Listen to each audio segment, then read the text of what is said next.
अब तुम जैसे फटीचर भी इस बैंक से पैसा निकालने आएंगे? फटीचर नहीं हूं मैं, और हाँ, मुझे अपने पैसे निकालने हैं। अच्छा, कार्ड है तुम्हारे पास?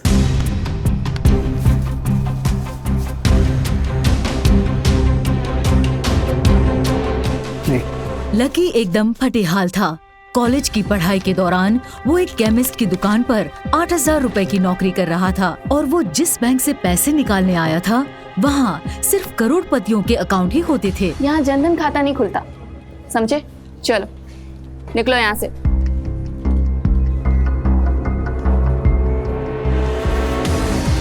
ओह हेलो, एक्सक्यूज मी, आप कहाँ जा रहे हैं? आप मेरी बात तो सुनिए। Yes sir, correct.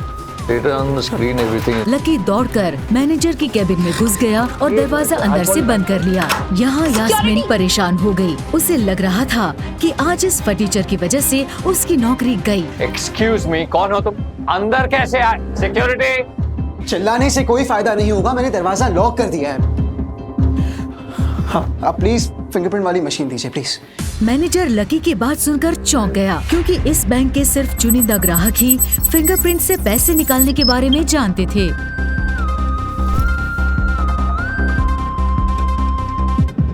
कुछ सोचकर मैनेजर ने फिंगरप्रिंट की मशीन आगे कर दी।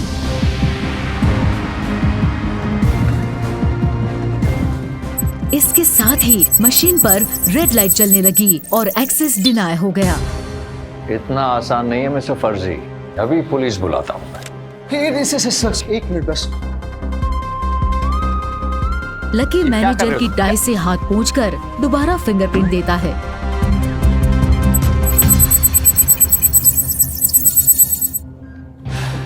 और इसके बाद मशीन पर जो नाम और अमाउंट लिख कर आता है उसे देखकर मैनेजर के पैरों तले जमीन खिसक जाती है। सर, आप पहचान में नहीं आए आप? कोई मुझे पहचाने, बस यही तो नहीं चाहता। गरीबी के टेस्ट में पास होना है मुझे, गरीबी के टेस्ट में। आखिर कौन है लकी? क्या है उसकी असलियत? अगर वो लक्ष्मण लाल अग्रवाल है तो लकी बनकर क्यों रहता है और क्यों नहीं चाहता कि कोई उसे पहचाने? और किस गरीबी के टेस्ट के बारे में वो बात कर रहा है? जानने के लिए अभी डाउनलोड कीजिए पॉकेट FM और सुनिए इंस्टा मिलियनेयर। कहते हैं दिल्ली दिल बरों की है, दिल जलों की है। कहते तो ये भी हैं कि दिल्ली दिल फरेबों की भी है। और लकी यानी कि लक्ष्मण लाल अग्रवाल में ये सारे गुण मौजूद थे। लोग उसकी शक्ल को देखकर ही कह देते थे, अबे दिल्ली से हो क्या? लकी वैसे दिखने में स्मार्ट और अट्रैक्टिव था, पर जेब से खस्ता हालत होने की वजह से रहता बेहद सिंपल तरीके से था। शर्ट का रंग उड़ा हुआ और पैंट से पैबंद जुड़ा हुआ।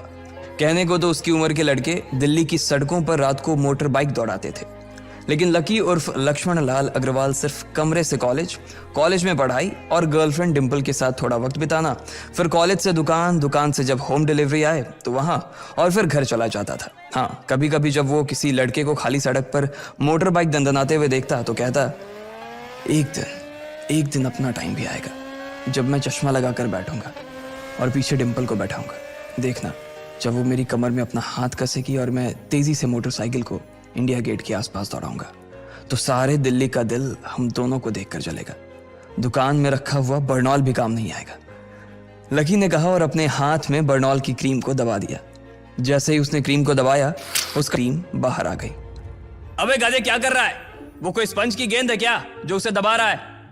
दुकान के मालिक ने उससे फटकारते हुए कहा और उसके सर पर एक चपत लगा दी। Sorry sir. लकी ने अपना सिर बचाते हुए कहा। वो करोल बाग में स्थित एक छोटी सी मेडिकल स्टोर पर काम करता था। उसकी दुकान का नाम था चमन मेडिकल स्टोर और उसके ओनर का नाम था चमन लाल। लकी पिछले 5 साल से इन्हीं की दुकान पर काम कर रहा था। यहाँ इस छोटी सी शॉप पर काम करना उसकी मजबूरी थी। लाइफ में कंगाली की वजह से उसे कॉलेज में पढ़ाई पूरी करने के लिए पार्ट टाइम जॉब करना था।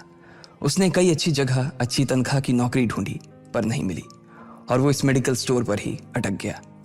गधे, अब इसके पैसे क्या तेरा बाप भरेगा? कटेगा।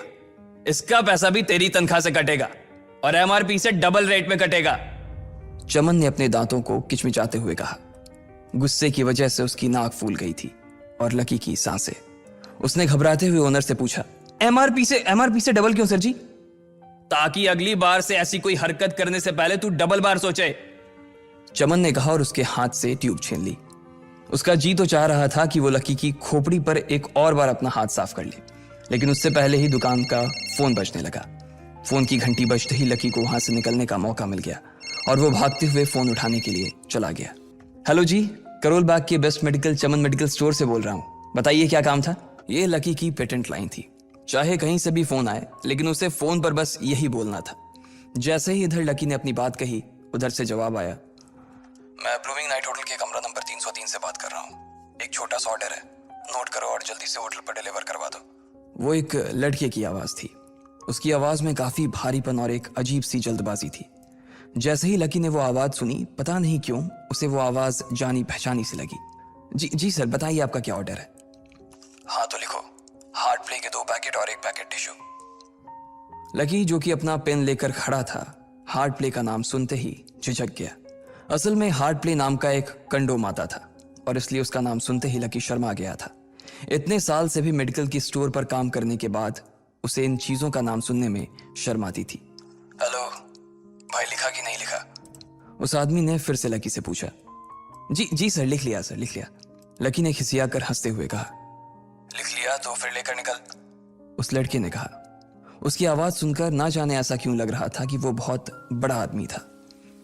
जी सर, मैं सर, लेकिन सर बाहर तो बारिश हो रही है, लकी ने कहा। उसने देखा कि बाहर बहुत तेज बारिश हो रही थी। उनकी दुकान के सामने पानी भर गया था और तेज हवाओं की वजह से चमन मेडिकल स्टोर का बोर्ड भी गिर गया था। लकी को लग रहा था कि वो इतनी तेज बारिश में अभी एकदम से तो नहीं निकल पाएगा, तो उसने उस लड़के को समझाते हुए कहा, सर मैं ऑर्डर तो ले आऊंगा पर थोड़ा टाइम लग जाएगा, बारिश थोड़ी थम जाए आप। इससे पहले कि वो कुछ आगे बोल पाता, फोन पर लड़का बोल पड़ा। तुम्हारे मालिक को पता है कि तुम मल्होत्रा जी के लड़के को मना कर रहे हो? हाँ पता है, बारिश हो रही है, इसलिए सारा सामान अच्छे से थैली में पैक करके लाना और लेट नहीं होना चाहिए, समझे? उस लड़के ने कहा और इससे पहले कि लकी आगे कुछ कह पाता, उसने फोन काट दिया। उधर से लकी के दुकान का ओनर उसे घूर कर देखा जा रहा था। लकी के हाथ में पेन और पेपर देखकर ही वो समझ गया था कि उसके पास कोई ऑर्डर आया था। आज वैसे भी इतनी बरसात होने की वजह से सुबह से इक्का दुक्का ग्राहक ही दुकान पर आए थे। ऐसे में उसकी दुकान का मालिक एक भी ऑर्डर को छोड़ना नहीं चाहता था। वो लकी को देख रहा था और लकी बारिश की ओर देख रहा था। बारिश का बहाना नहीं चलेगा, जाना पड़ेगा, चमन लाल ने कहा। मैं बहाना नहीं कर रहा सर, थोड़ी बारिश धीमी हो जाए तो मैं चला जाऊंगा। अभी आप खुद ही देखिए कितनी तेज बारिश है। वो पता नहीं कोई मिस्टर मल्होत्रा का कोई बेटा कुछ ज्यादा ही जल्दी में था, मैं साइकिल से तो पहुंच नहीं पाऊंगा इतनी जल्दी। लकी ने उनकी ओर देखते हुए कहा। क्या कहा? मिस्टर मल्होत्रा जी का बेटा? तू मेरी दुकान बंद करवाएगा क्या? अभी क्या भी निकल उनका ऑर्डर लेके, वो हमारे बहुत पुराने कस्टमर है, चमन ने कहा। पर लकी ने कहा ही था कि चमन बोला, पर कुछ नहीं, तू मेरी मोटरसाइकिल ले जा, उसने गुस्से में कहा। अरे सर जी, 200 के ऑर्डर में मुश्किल से 40 रुपए बचेंगे, इससे 3 गुने का तो पेट्रोल ही लग जाएगा, और अगर गाड़ी रास्ते में बंद हो गई तो अलग से खर्चा, लकी ने समझाते हुए कहा। वो जानता था कि उसका मालिक इन सब बातों पर ध्यान नहीं देने वाला। चमन लाल बोला, कोई बात नहीं, तू जा, चाहे जो हो जाए ग्राहक नाराज नहीं होना चाहिए, और वैसे भी वो मल्होत्रा जी का बेटा है। चमन लाल ने मोटरसाइकिल की चाबी लकी की ओर उछालते हुए कहा। लकी ने चाबी ली। उसे देखकर उसके अंदर मिक्स फीलिंग आ गई। एक तो वो बहुत खुश हुआ कि बड़े दिनों बाद बाइक चलाने को मिलेगी, पर वहीं दूसरी तरफ दुखी इसलिए हुआ कि बाइक मिली भी तो ऐसी तेज बारिश में, अगर खराब हो गई तो इसकी चपत भी उसके सिर पर ही पड़ेगी। वो मुंह लटकाकर रेनकोट और हेलमेट पहनते हुए वहां से निकल गया। बाहर आकर बाइक को देखा तो लकी ने मन में सोचा, चलो ठीक है, जो होगा देखा जाएगा, कम से कम बाइक तो चलाने को मिल रही है। दरअसल लकी इतने साल काम करने के बाद भी अपने लिए एक मोटरसाइकिल नहीं ले पाया था। लकी की तनख्वाह ही इतनी भर थी कि सिर्फ उसके कमरे का किराया, उसकी साइकिल में डालने वाली हवा का खर्च, बिजली पानी का बिल और डिम्पल के साथ महीने में 1-2 बार बाहर खाने का खर्चा ही निकल पाता था। उसे डिम्पल की कही बात अक्सर याद आती थी, लकी अगर अगले 2 महीने में तूने बाइक नहीं खरीदी ना तो मैं तेरे से ब्रेकअप कर लूंगी, देखना। असल में डिम्पल को लकी के साथ बाइक पर घूमने की बड़ी तमन्ना थी। लकी की इस उजाड़ जिंदगी में एक वही तो थी जिसके लिए जिंदा रहने को उसका जी चाहता था। जब भी वो उससे बाइक की बात करती तो लकी डिम्पल की इस बात को हंसकर टाल देता था। वो अपने मन में इस बात को अच्छे से जानता था कि डिम्पल उससे बहुत प्यार करती थी और वो उससे कभी छोड़ कर नहीं जा सकती थी। वो दोनों एक दूसरे में ऐसे घुले मिले थे जैसे बादल बरसात में घुल जाती है। लकी को डिम्पल बहुत पसंद थी और वो उसके लिए दुनिया जहां की खुशियां खरीद कर ला देना चाहता था। वो चाहता था कि एक दिन वो डिम्पल को प्लेन में बैठाए लेकिन उसके ये सब ख्वाब इस कम तनख्वाह की नौकरी की वजह से कभी पूरे नहीं होने वाले थे। पर आज उसके पास एक मौका था।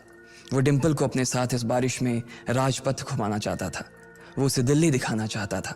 चमनलाल को देने के लिए उसने पहले से ही बहाना सोच रखा था। बस जल्दी से वो ये डिलीवरी देकर सीधे डिम्पल के पास ही जाने वाला था। उसने होटल ब्लूमिंग नाइट के बाहर मोटर बाइक पार्क की और सीधे होटल के अंदर चला गया। लकी ने रिसेप्शन पर पहुंचकर नमस्ते करते हुए रिसेप्शनिस्ट को बोला, जी मैं चमन मेडिकल स्टोर से आया हूँ, रूम नंबर 303 का ऑर्डर था सर। रिसेप्शन पर खड़ा आदमी उसके हाथ में काली थैली को देखकर समझ गया था कि उसमें क्या था और वो मंद ही मंद मुस्कुराते हुए बोला, 3rd फ्लोर पर है, लिफ्ट से चले जाओ, रेनकोट यहीं उतार देना। जैसा उस आदमी ने कहा लकी ने ठीक वैसा ही किया और लिफ्ट में चढ़ने के कुछ ही देर बाद वो 3रे माले पर पहुंच गया था। वो रूम नंबर 303 के बाहर पहुंचा और उसने डोरबेल बजाई। जैसे ही दरवाजा खुला लकी ने थैली आगे बढ़ाते हुए कहा, नमस्ते, मैं चमन मेडिकल स्टोर से लकी, ये आपका। इससे पहले कि लकी आगे कुछ कह पाता उसकी आंखें फटी की फटी रह गई थी। उसने अपने सामने जो देखा उसके बाद उसे ऐसा लगा कि बंद छत के नीचे भी उसके ऊपर आसमान से आकर एक जोरदार बिजली गिर गई थी। उसके सामने एक लड़की खड़ी थी। वो लड़की और कोई नहीं बल्कि उसकी गर्लफ्रेंड डिम्पल ही थी। उसने एक पर्पल कलर का नाइट गाउन पहन रखा था। उसके काले घने बाल गीले थे और उसने उन्हें अपने कंधे पर फैला रखा था। उसकी खुशबू से ही ये चीज साफ पता चल रही थी कि वो अभी अभी नहा कर आई थी। डिम्पल, तुम यहाँ क्या कर रही हो? लकी को अपनी आंखों पर विश्वास ही नहीं हो रहा था। उसने 2 बार अपनी पलकें झपका कर देखा, लेकिन दोनों बार ही उसे अपने सामने डिम्पल ही नजर आई। तुम यहाँ क्या मेरा पीछा करते हुए आए हो लकी? डिम्पल ने उल्टा उसी के ऊपर पलटवार करते हुए कहा। लकी को देखकर उसके दिल की धड़कन भी तेज हो गई थी। उसे उम्मीद नहीं थी कि लकी यहाँ आ जाएगा। उसने ना तो सुबह से उसे फोन किया था और ना ही उसके मैसेज का कोई जवाब दिया था। वो अपने मन में सोचकर बैठी थी कि वो अगले दिन खुद ही उससे मिलकर बोल देगी कि उसकी तबीयत खराब थी। डिम्पल बेबी, क्या हो गया? किससे बात कर रही हो? अचानक से एक गबरू जवान सा लड़का दरवाजे के पास आकर खड़ा हो गया था। उसने बनियान पहन रखी थी। लकी उसे पहचान गया था। साले राहुल के बच्चे, तेरी हिम्मत कैसे हुई मेरी डिम्पल को हाथ लगाने की? लकी ने जैसे ही राहुल को देखा उसके तन बदन में मानो आग सी लग गई थी। वो उसे इस वक्त इतना बुरा मारना चाहता था, इतना बुरा पीटना चाहता था जिसकी कोई हद सीमा नहीं थी। लकी जिस कॉलेज में पढ़ता था राहुल और डिम्पल भी उसी में पढ़ते थे और वो कॉलेज राहुल के फादर का ही था। डिम्पल ने राहुल के पिता की एक कंपनी में जॉब पकड़ ली थी और राहुल उस पर बहुत लाइन मारता था। लकी ने 1-2 बार डिम्पल को उससे दूर रहने के लिए भी कहा, लेकिन डिम्पल ने उसे ये कहकर टाल दिया था कि वो सिर्फ अच्छे दोस्त थे। आज भी इससे पहले कि वो आगे बढ़ता डिम्पल उन दोनों के बीच आ गई। रुक जाओ, डिम्पल ने गुस्से में कहा और लकी के सीने पर हाथ रखकर उसे रोक दिया। लकी लंबी सांसें ले रहा था और कुछ ही सांसों के बाद उसका गुस्सा शांत हो गया। अब डिम्पल के पास भी छुपाने के लिए कुछ नहीं था, इसलिए उसने लकी से कहा, लकी, आज से तुम्हारा और मेरा ब्रेकअप। ब्रेकअप? लकी के पैरों के नीचे से जमीन खिसक गई थी। उसकी आंखें नम हो गई। लकी को उसकी बातों पर विश्वास नहीं हो रहा था। उसने डिम्पल की ओर देखा और बोला, डिम्पल, हम पिछले 1 साल से एक दूसरे के साथ हैं और तुम हो कि मुझसे ब्रेकअप करना चाहती हो? अरे मैं तो तुम्हारे लिए नई बाइक लेने वाला था। चल रहने दे, आज ही याद आई है तुझे बाइक की। अरे तेरे पास मुझे बाहर घुमाने के लिए, खिलाने पिलाने के लिए पैसे तो है नहीं। तू कहां से लेगा बाइक? और अगर ले भी लेगा तो उसमें पेट्रोल कहां से डलवाएगा? तेरी 8,000 रुपए महीने की नौकरी, उसमें होगा ये सब? लोग हंसते हैं मेरे ऊपर जब मैं सरोजनी में तेरे साथ घूमती हूँ। मैं ऐसी लाइफ नहीं जीना चाहती लकी। मैं तेरी तरह गरीब नहीं रहना चाहती। तूने मुझे फंसाया था, उल्लू बनाया था तूने मुझे, इसलिए मैंने राहुल से मैचअप कर लिया है। आज से यही मेरा बॉयफ्रेंड है। डिम्पल ने गुस्से में कहा।